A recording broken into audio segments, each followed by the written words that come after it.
It's the N.A.wow. It's the N.A.wow. Proud and fat and proud. Now, everybody shout out wow. Everyone swear when I feel like wow. I never late like wow. Top by wow, big nasty show like wow. I'm on the mic like wow. Not that monkey building wow. DJ Spyro on the next like wow. Big nasty show, I say like wow. I miss London.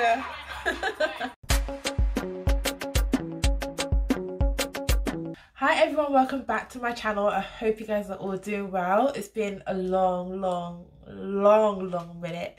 I'm so sorry that I haven't been consistent the way that I wanted to.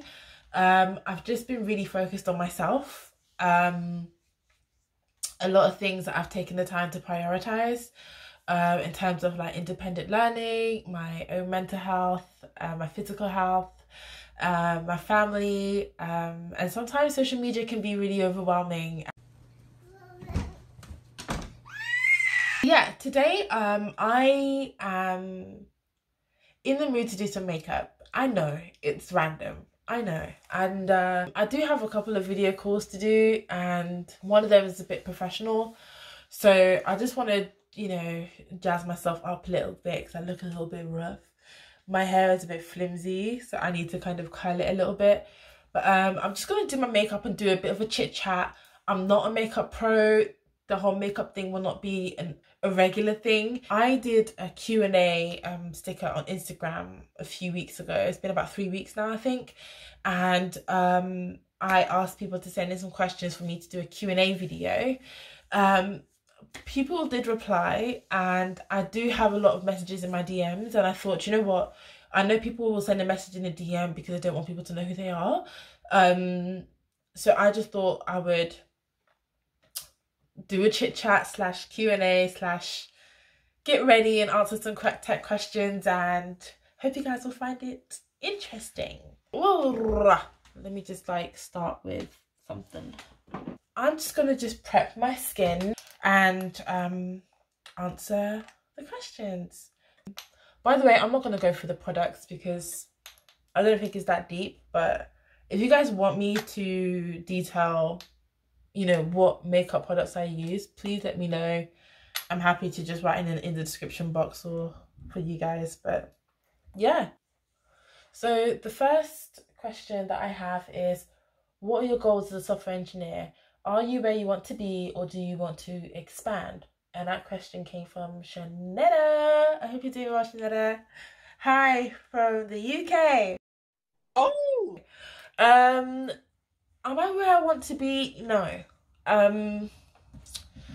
The way it's really interesting because I know I'm not where I want to be. So in terms of like cloud and stuff, so I'm looking at myself and looking at the camera. In terms of cloud and things like that, in terms of cloud, no. In terms of my skill set, there is a lot of things I need to improve my skill set on, like such as cloud computing, but also just programming as in general. I would say that I'm very confident in Python, but Scala not so much. And I'm able to do, like, I'm glad I've been able to, you know, create some scripts and some code using Scala and have it merged into production, have it reviewed, and it's gone really well and it's great. But you know, I have I think I'm just my own worst critic.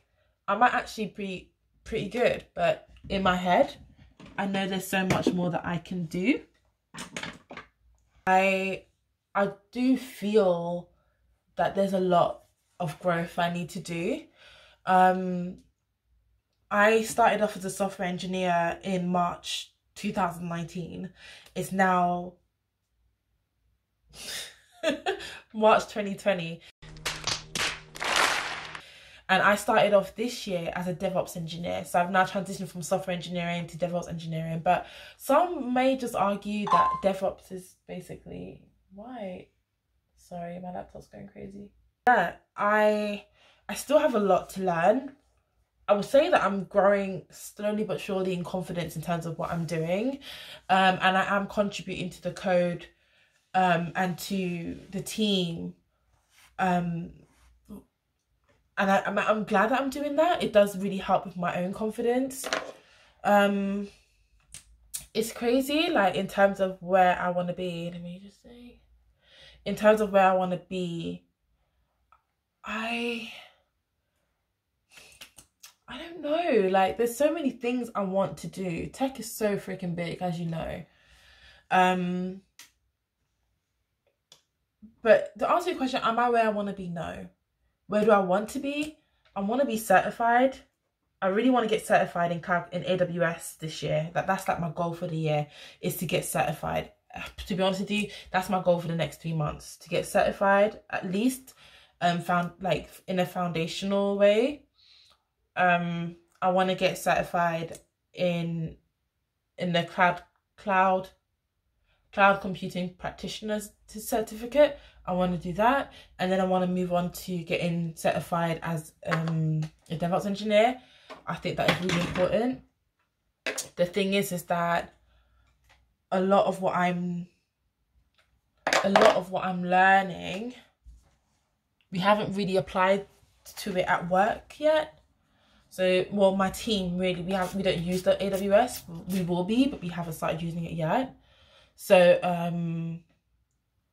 yeah, it's something that I really, really, really want to learn. I'm so fascinated by it. So, yeah, that's something that I really want to learn about. Yeah. Let's move on to the next question. Do I look crazy? I am crazy. You didn't know that? Now you know. Next question. How's it been navigating the tech world as a dark-skinned woman?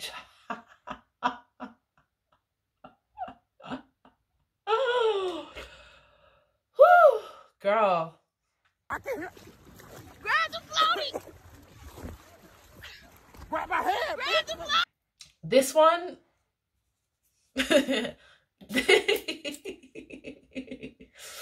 This is a different situation.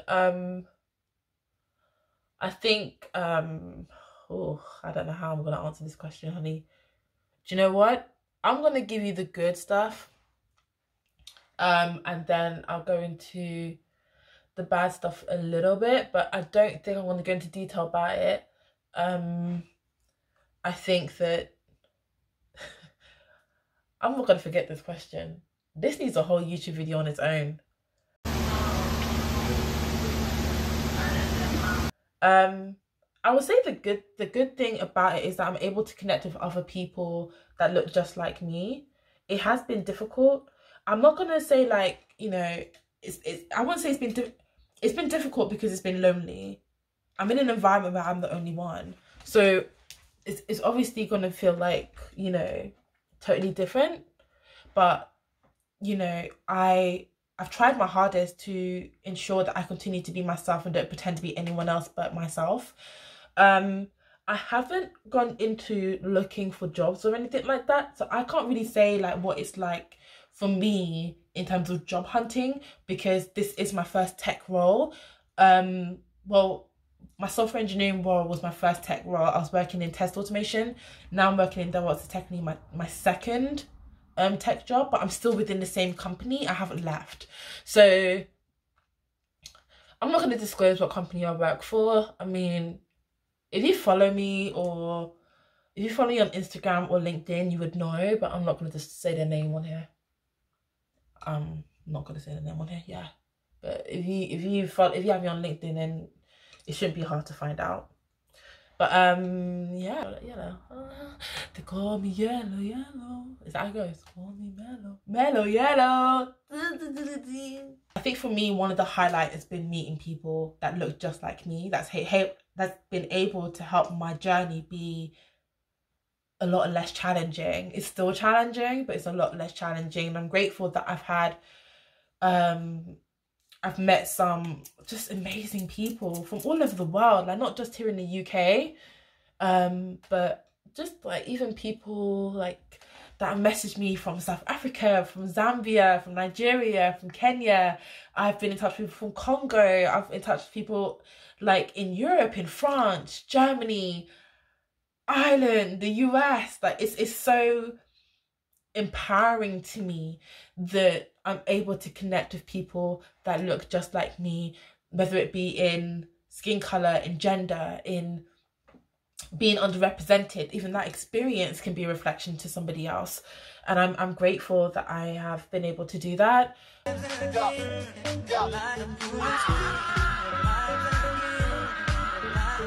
I'm also like very open and honest about my experience. Like I've said so many times how it has been working in an environment where I am the only one, and it does get incredibly lonely and it does feel isolating. It does. And I think me doing a blog, I did a blog, I've got my website coming, by the way. I'm doing a website and it's going to have all my past blogs and all my upcoming blogs, and I'm going to be doing newsletters, just because newsletters are sometimes easier, I think, to just get out my thoughts, just in case I don't have to do like I don't have time to do a YouTube video. But yeah, I blogging about why it's hard being black in tech, and blogging about being called BAME.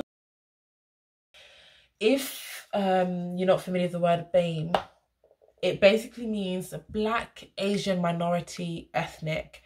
And the problem with that term that I don't like, the way they use it in the corporate space, is that a lot of the time they're using it as a measurement of how many people of colour that they have in order to demonstrate the ethnic diversity that they have, when the majority of the time they're not diverse. And that irritates me, because it's like, if you're really about the cause, if you're really about diversifying your environment, whether it be, especially in, well, let's talk ethnic diversity. If you're really about diversifying your workspace in an ethnic way, then shouldn't you be more blunt and open about how many black people you have? How many black people do you have in senior roles? How many black people do you have in the boardroom?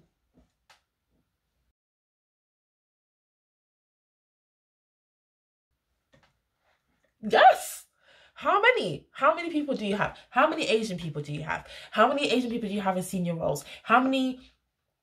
What's the representation of Black and Asian within your organization? I know some people just don't agree with it. Like, I'm just speaking from my opinion. I am just speaking from my opinion. I'm not speaking for every Black person, because there are Black people that will not agree with me, and it's totally fine. My experience, for me personally, I just kind of feel like I don't like being put in a box as a measurement of how diverse your company is, when a lot of companies that release these reports, like I've read a report where someone said it's 60% white and 40% BAME. And then they had a statement. I won't say what company it is. It's not the one that I work for, but the company was like talking about, we've really pushed efforts to diversify our organization, and talked about how great it is to have people from different walks of life. And I'm like, bro, I want you to break down the BAME part. That's what I want you to do. Break that down and let's have a conversation. Because somebody lying. Oh my God. But like I said, I'm not trying to burn no bridges, you know. But yeah, I've seen reports like that, and I'm sure I'm probably not going to be the only one, but it's a situation, sis. It is a situation. But I'll definitely go into detail with this question, because this deserves a whole video in itself. It really does. And I'm happy to give all the tea when that time comes. Okay? Hold on to that thought, sis. Next question was trending topics. Now, I didn't understand what they meant by that, and so I did a post beginning of the year, where I did some research and kind of did some digging into the most in-demand job roles and programming languages here in the UK.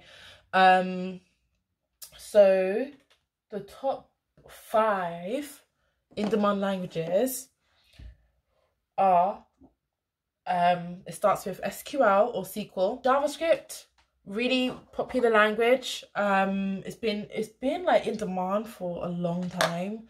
Because I remember when I was first looking into getting into tech in 2000 and when I started Googling about it in 2017, JavaScript was a big thing. So, but I just didn't really like front end. Like I don't like front end web development. I don't like web development as a whole, really. It's just not really my kind of thing.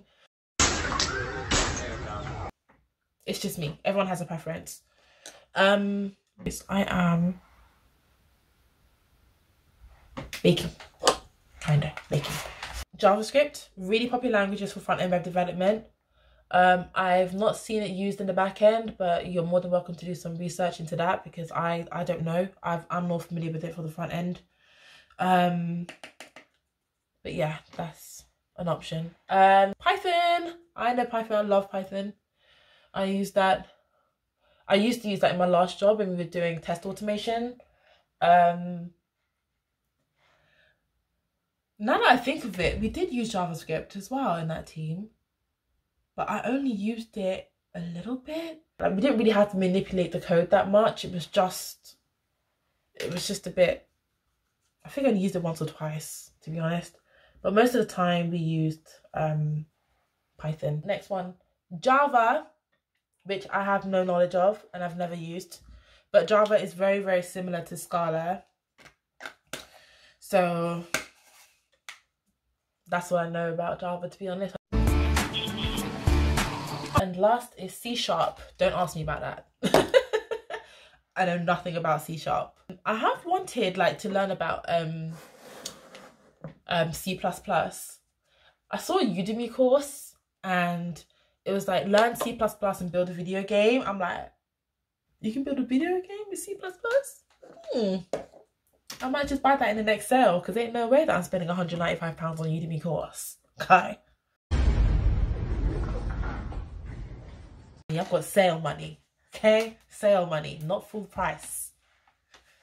The next one was the top 5 in-demand job roles. So the top 5 was cybersecurity engineers, cloud engineers, scrum masters.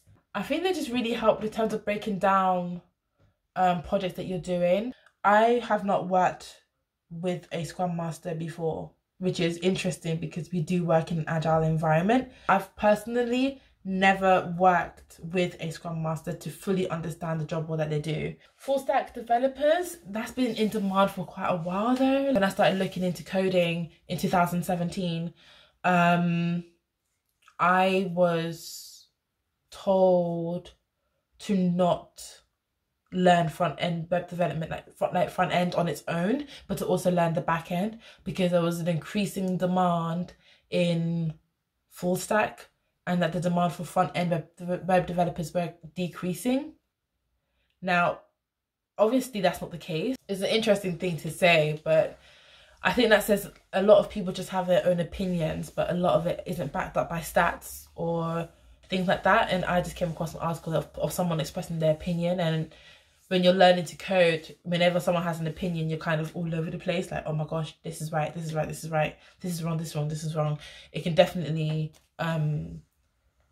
make you lose track of what you're trying to do and where you want to go. And the last thing is DevOps engineers.